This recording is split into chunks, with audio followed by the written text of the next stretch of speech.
your nation, your province, your southern Alberta. From the heart of Lethbridge, it's Bridge City News Weekend Edition with Jeannette Rocher. Hello, thanks for joining us for our final weekend edition of 2022. In our show today, we'll be looking back at this past year in politics, economics, and agriculture in our region. But first, here's what made headlines this past week in Alberta. Albertans are paying more to insure their vehicles than anywhere else in the country, according to Alberta's opposition party. The Alberta NDP is introducing a bill they say would freeze car insurance rates for a year. Justice critic Irfan Sibir says Bill 206 is desperately needed right now since Albertans are paying some of the highest auto insurance rates in the country. In some cases, keeping a car on the road in Alberta costs more than double what it would cost in British Columbia. This means thousands of dollars in additional costs for Alberta families who are already struggling with the worst cost of living in 40 years. How did we get here? In 2017, our NDP government put a cap in place, so premiums could go up only by 5% a year. But after the UCP took power, they did a favor for their friends in the insurance industry, removed the rate cap, and premiums soared. A recent report by ICBC says an 18-year-old insuring a 2012 Honda Civic in Saskatchewan would cost $1,100 a year, while in Alberta, that same coverage would cost $5,900. But according to a report from CanadaDrives.ca, Alberta pays lower than BC and Ontario, and the Insurance Brokers Association of Alberta released a statement this week taking issue with that ICBC report. Alberta's UCP government is giving doctors more money to help deal with inflation and so they don't shut down their practices in the province. Officials say it will be a 25% increase to a program that subsidizes business costs that will create a boost of $20 million annually. Health Minister Jason Copping says this is in addition to the $80 million the government currently invests in the program. So it's roughly a 25% increase in the total value of the program. For an individual doctor, the payment rate will increase from $2.95 to $3.59 for eligible patient services provided in a physician's office or a diagnostic facility. On average, it will mean an extra $2,300 for each physician annually. And the change will be retroactive to April 1st, 2022. Federal Justice Minister David Lametti says the government is studying Alberta's announcement that provincial prosecutors are to take over the handling of charges under the Federal Firearms Act starting in the new year. Lametti says criminal code firearm offenses are already handled by the provincial prosecutors for the most part across Canada. Alberta's Justice Minister Tyler Shandro says he's telling prosecutors the province doesn't consider it to be in the public's best interest to go after law-abiding owners of banned weapons.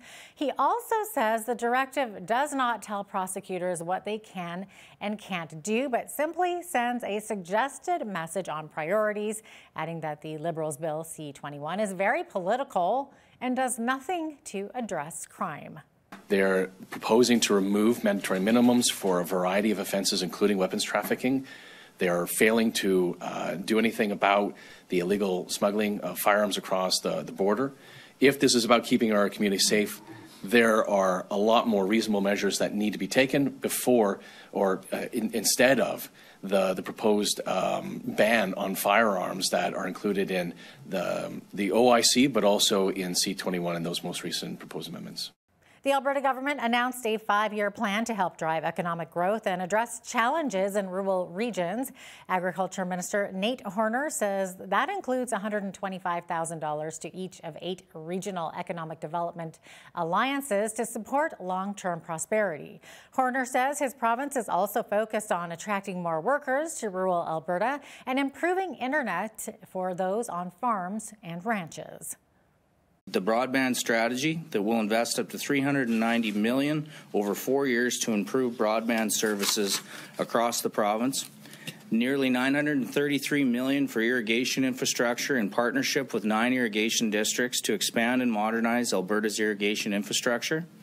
a $59 million investment to expand veterinary medicine at the University of Calgary, doubling the number of seats in the program to address a critical shortage of large animal veterinarians in rural Alberta. Horner also added that $70 million will be allocated to the TV film tax credit to help attract more productions to Alberta.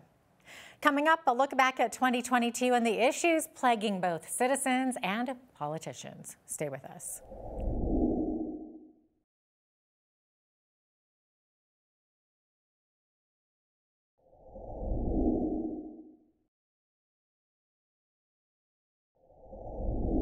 Welcome back. Our federal political parties are keeping each other on their toes and polarized in their policies.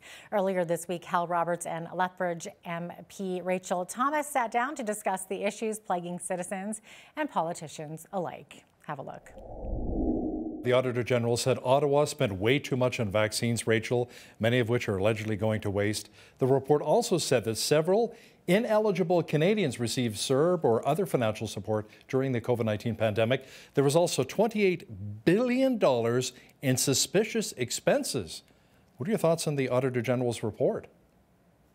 Yeah, so the Auditor General came out with her report, a number of days ago now, and I think there's a couple of things there that I wish to draw attention to. No doubt, what would be characteristic of this report is that the government has engaged in wasteful spending and mismanagement, which is par for the course. That's very characteristic of the Liberals.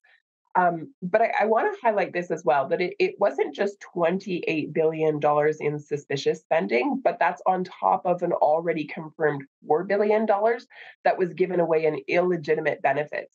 So we don't know, did that go to friends? Did that go to family? Like, where did that $4 billion in illegitimate spending go?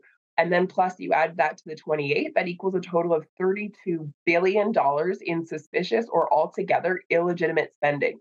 And you know what is when we brought this up in the House of Commons and we were asking the minister about this, he had the gall to attack the Auditor General for this report and said that it was skewed, said that it was somehow, skewed or tainted in favor of the Conservatives and against the Liberals. Well, that's an awful attack to make, because the Auditor General was actually appointed by the Liberal government. Let's start there. But we have every reason to believe that she does act in a nonpartisan capacity, as she is meant to. And so really what we're seeing is that the Liberals are just simply trying to deflect and attack in order to avoid accountability. And it's wrong. Ultimately, Canadians do deserve an answer with regards to this wasteful spending, or entirely, or entirely mismanaged procurement process in addition to the bad spending. Rachel, a number of Canadians are outraged at the Trudeau Liberals' gun ban bill C-21. Now, apparently, Prime Minister Justin Trudeau says the bill will not include hunting rifles such as shotguns. What are you hearing on the Hill? Well, it's laughable, Hal. This is terrible. This is absolutely terrible. There's no doubt about it that Bill C-21 and the amendment that has been brought forward is absolutely an attack on hunters.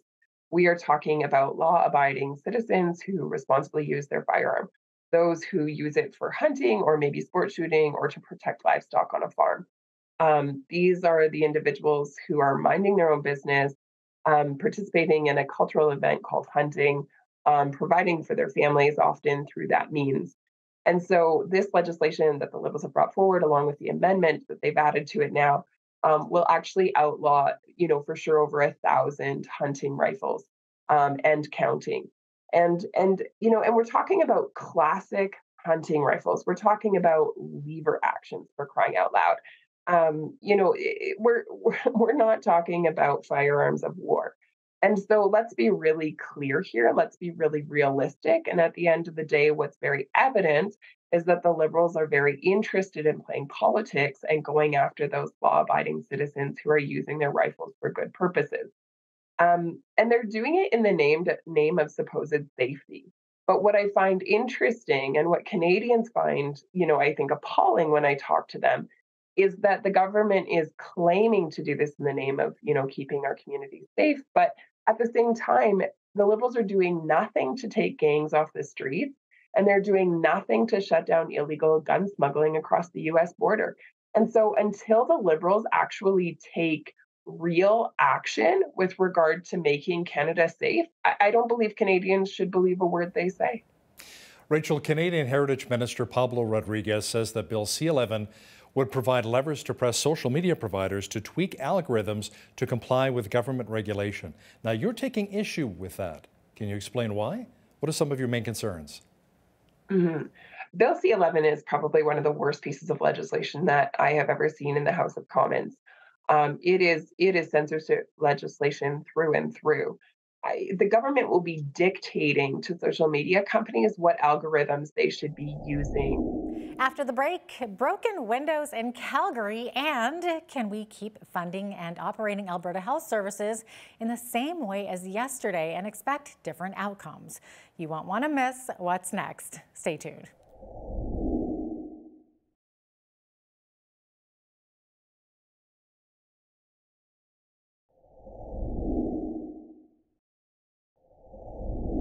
Welcome back. Politics can seem like it's all about the money, and it's not the government's money. It's your money that you earned. Earlier this week, Trevor Toome from the University of Calgary met up with Naveen Day to answer the question, how do you solve a problem like Alberta Health Services? Have a look. Now, one hot button issue that's constantly talked about in Alberta is our healthcare costs, which are enormous compared to other provinces.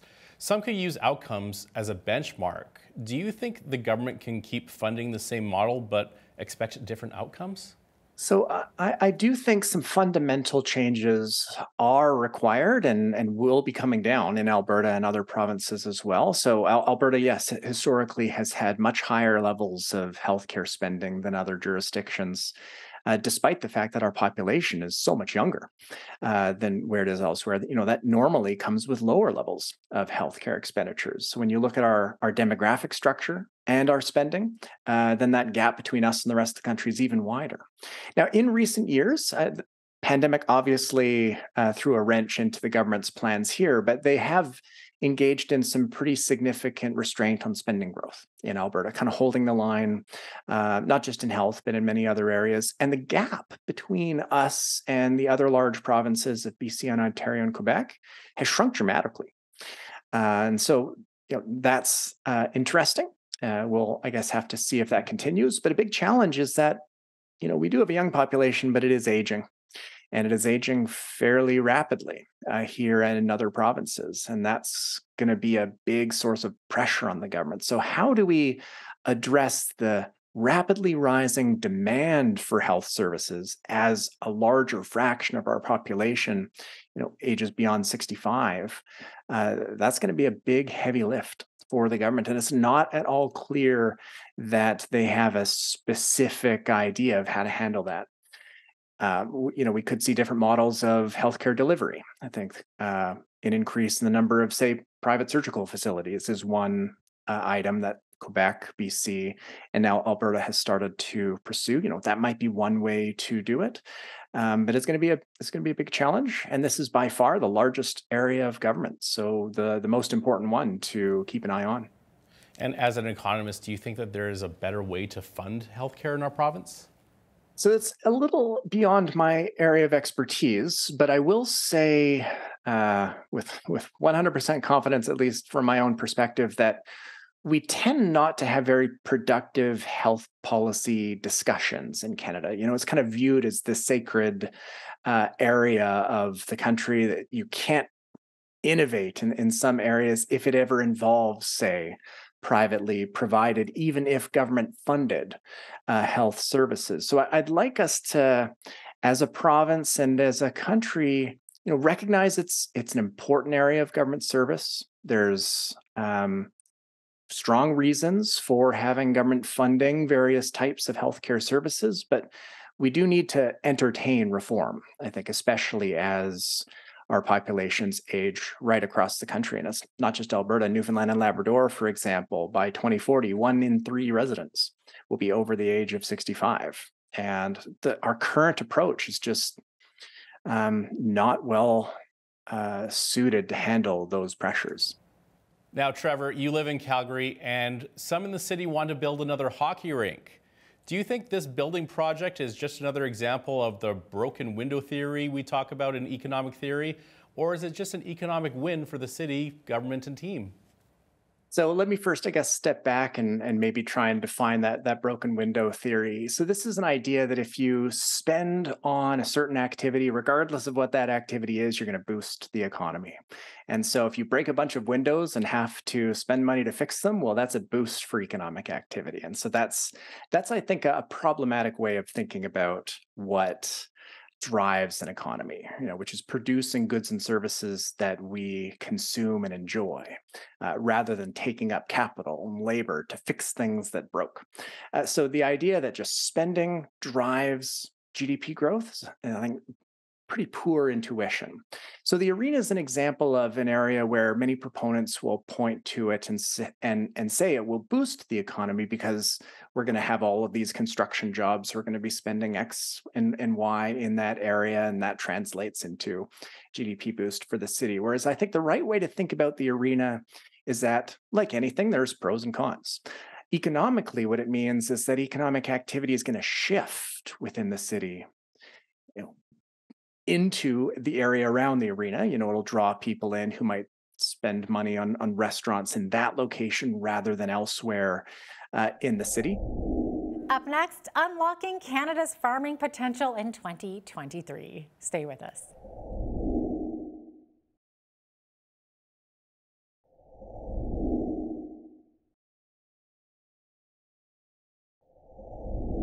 '23 starts in just a couple of weeks, and for many farmers, their plans for the spring are soon to be in operation.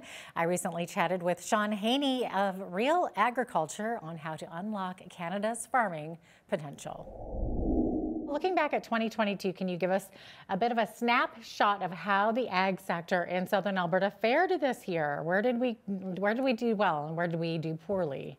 Yeah, I think one of the big things, if you look at comparing 22 to 21 on the cropping side of the equation, is much better growing conditions. Although I would say southern Alberta is still pretty drought stricken. We could definitely use some moisture as we head into the spring. Overall production, though, was in much better shape compared to 2021. And that's really true across the bulk of the three prairie provinces. I would say the area that is a little bit more on the struggle bus when it comes to profitability is definitely the livestock sector.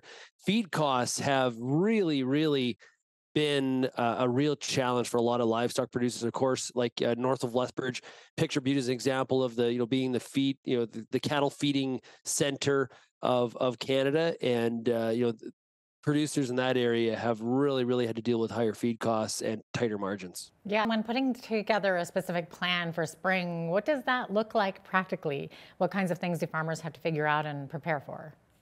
Well, specifically heading into 2023, I think some really tough decisions.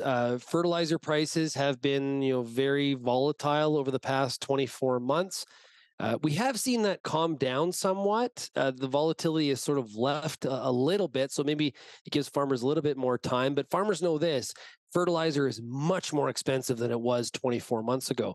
Thank goodness the crop is also worth a lot more as well. Now, I think that's one of the misconceptions that people have, is that, hey, food prices are up in the grocery store, farmers must be doing really well. Farmers work on the margin, so their cost structures have increased immensely at the same time. So for farmers thinking about the 23 season, they're really trying to manage that margin, cost versus revenue, and put that plan together that's going to give them the highest probability of success. So what goes into the rotation? What does it look like? What am I going to plant? What fertilizer and nutrients am I going to need? Trying to sketch the plan together on what order of crops will go in the ground. Okay, so ag producers are often, of course, at the mercy of weather patterns and other threats to the health of their crops or animals. So what kind of contingency plans can be put into place for this? Insurance plays a part for sure. We saw the role and the difference that Mother Nature can make. If we talked about 2021 versus 2022 and the drought maps, you can pretty much, if you look at those maps, you can predict kind of what the production was. In 2021 across the prairies, we had about 14 million metric ton of canola. This past year, I think we're 18 or 19. So a significant difference. Farmers didn't really do anything different. It just rained one year and it didn't rain the other year. So insurance definitely plays a part. Risk management tools such as things like option contracts or forward pricing contracts are available to people that are concerned about trying to take some production insurance. So there is some tools available, but you really got to put the plan together around that too to make sure that you are in the right piece of the risk pendulum that fits your farm business. Okay, and Sean, what are things looking like for export options, considering all the political tensions with China and Russia right now? Are we seeing any other doors open to fill those gaps? Yeah, exports are very important to Canadian agriculture. Not just southern Alberta, all of Canada for that matter. When you look at the exportable commodities, beef, pork, grains, oil seeds, trade is a very, very important component. That's why the importance of trade deals like the USMCA, the CPTPP, CETA to a certain extent. We're hearing a lot about this Indo-Pacific strategy that Canada is currently engaged in. Minister Ng has talked about opening an office in Singapore to really hone in and focus on developing trade in that region. We do have some problems. Of course, some things are totally out of the farmers' control. China will always be a variable. It is much different than some of the other Asian countries like Japan or even places like Vietnam. It plays a little bit more of a geopolitical game. Canada still cannot get beef and pork into China, which is kind of a big deal because of the growing middle class and the wealth. We need to take a short break, but as we get closer to celebrating the Christmas story, many local charities still struggle to meet demand for their services. All those details coming up next. And back in the day, when my first year, it makes me feel old now, but you'd finish up your bowl season or your PBA season and she would hand you a CD with your name on it that was just filled with pictures.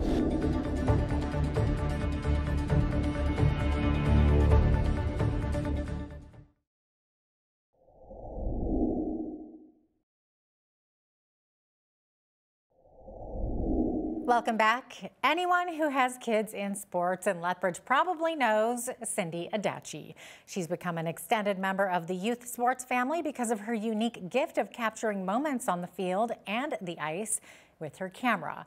This time, however, it was Adachi's turn to be gifted when she found herself going without. Take a look. To most of us, that sounds like any car starting. But to Cindy Adachi, it's the sound of freedom and an early Christmas gift. I'm excited. I can drive again. That's because for several months, Adachi's been without wheels. You had a car. And it died. It had an engine problem that's inherent in the cars, so it died. With a quote to fix her broken vehicle worth more than the car itself, having no wheels meant Adachi wasn't able to drive to the games at the Prairie Baseball Academy and the hockey rink. And that meant the youth teams have been missing out on this. Snapshots from moments of their games.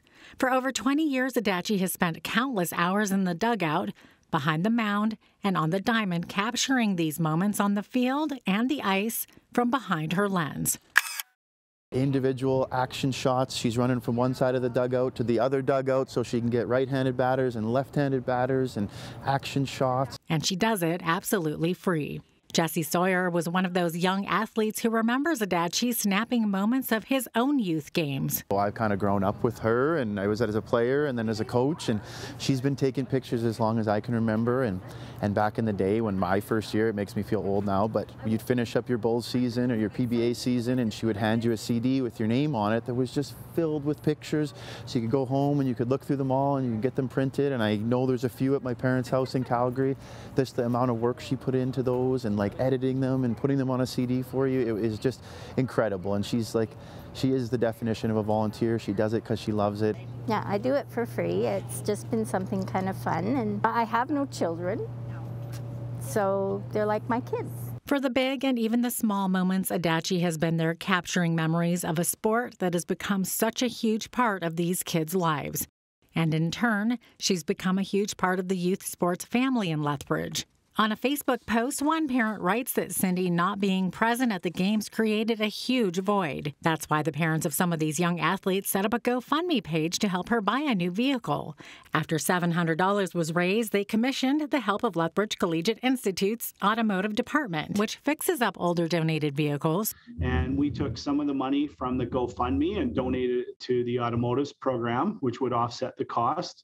And then we did hold back some of those dollars for Cynthia so she could actually get the registration and insurance just, kind of off the ground and get going. They were able to, find a safe car and put the last little bit of work into it. And the keys were presented to Adachi. So, to Cindy Adachi, this car engine is the sound of freedom, but to the young athletes, it's the sound of her camera clicking and the sound of another memory being captured from her lens.